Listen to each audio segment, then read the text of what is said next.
Monsieur le Président de l'Assemblée générale, Mesdames et Messieurs, la 78e session de l'Assemblée générale de l'Organisation des Nations unies, à laquelle je participe au nom de mon pays, la République centrafricaine, m'offre l'heureuse occasion de réaffirmer notre inflexible détermination de contribuer à la recherche de solutions communes aux défis de l'humanité. Monsieur le Président, avant d'apporter la contribution de mon pays au débat général, je voudrais, du haut de cette tribune des Nations unies, symbole par excellence de la solidarité humaine, exprimer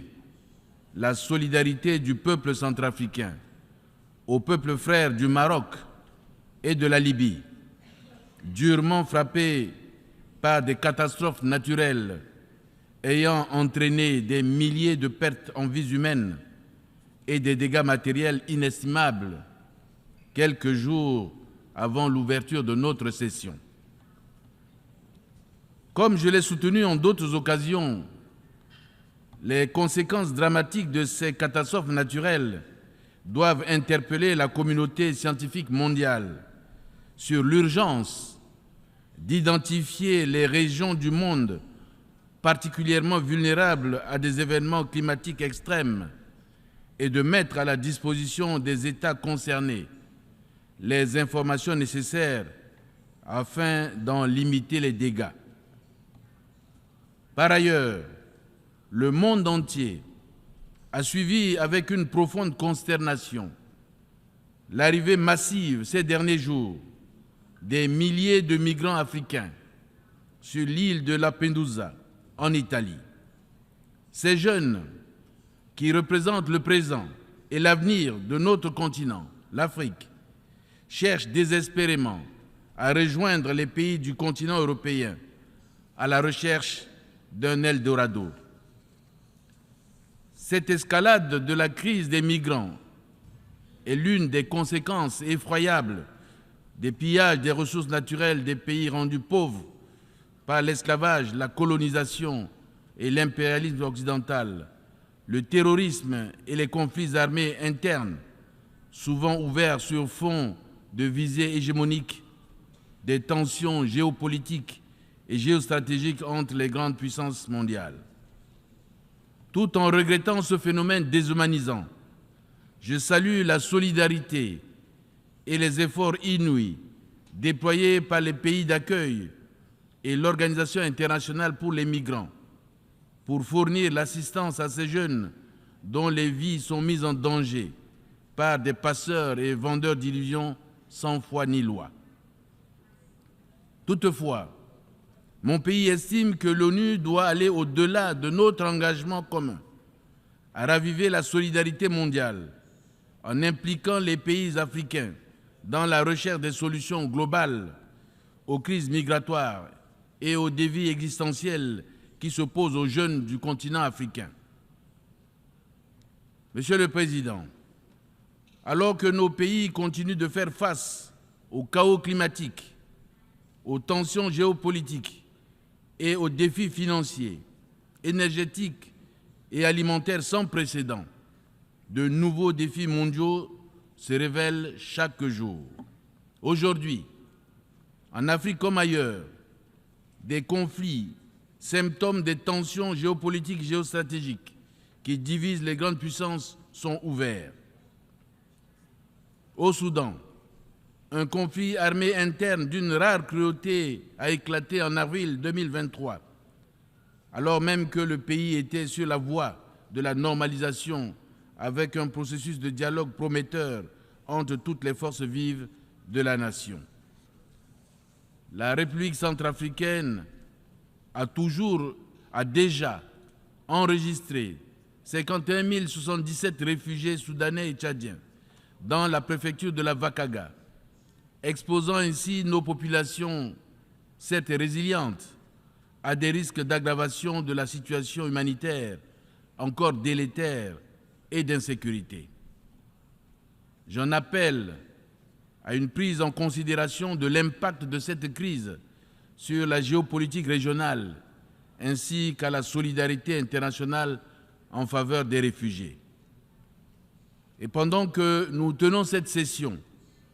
le conflit russo-ukrainien se poursuit sur le terrain sans aucune perspective de règlement pacifique, alors que les conséquences pour le monde sont douloureuses et regrettables. Monsieur le Président, la persistance et la multiplication des foyers de tension à travers le monde soulèvent des interrogations quant à l'efficacité de certains mécanismes de prévention et de règlement pacifique des différends de l'ONU,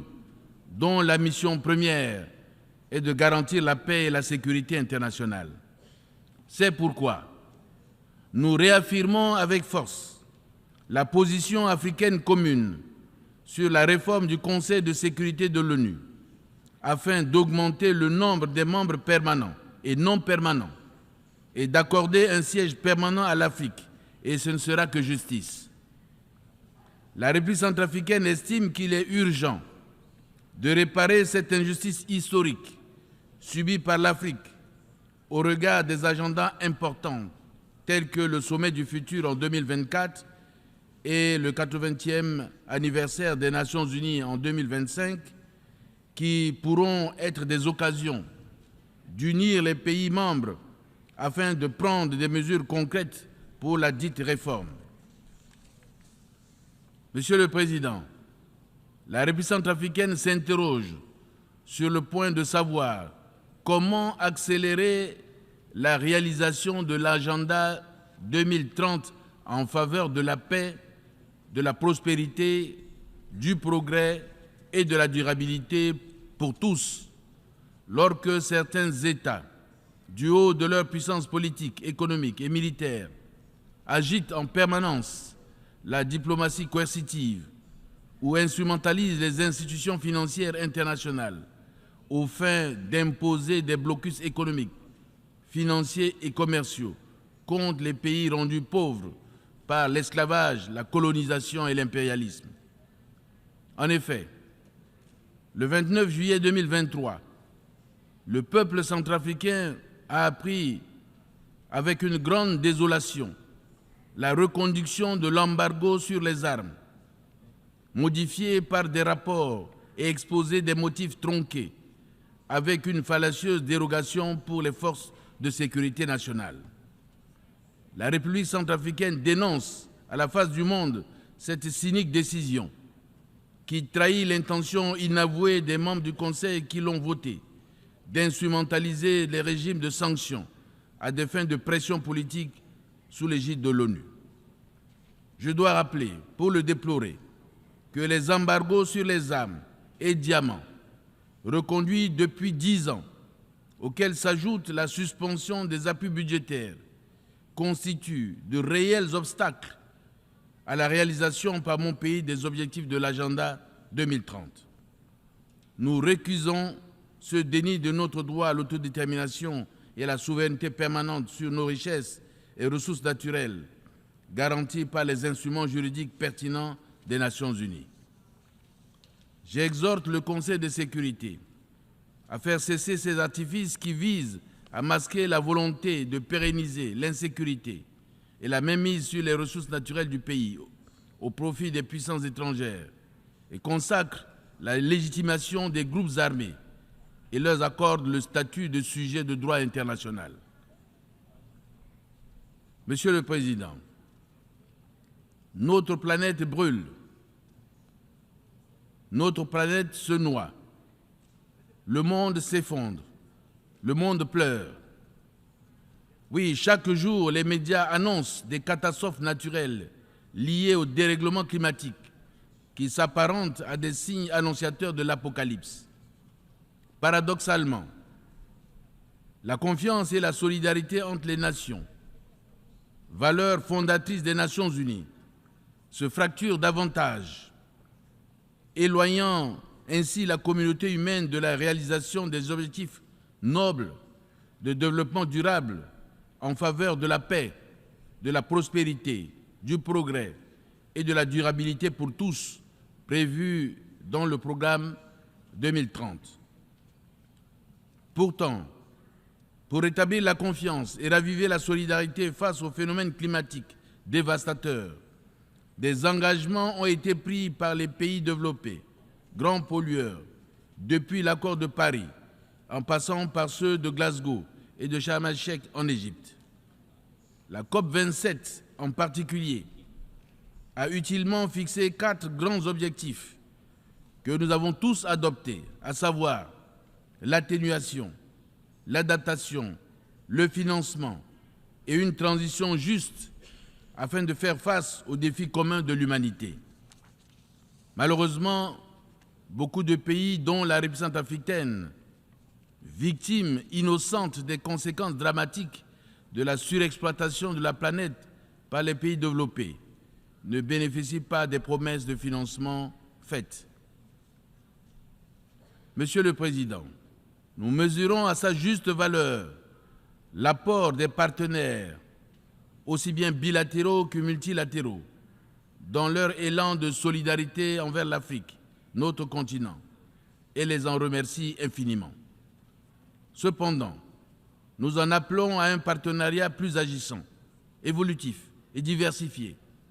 respectueux de la souveraineté des États, des valeurs culturelles et morales de tous.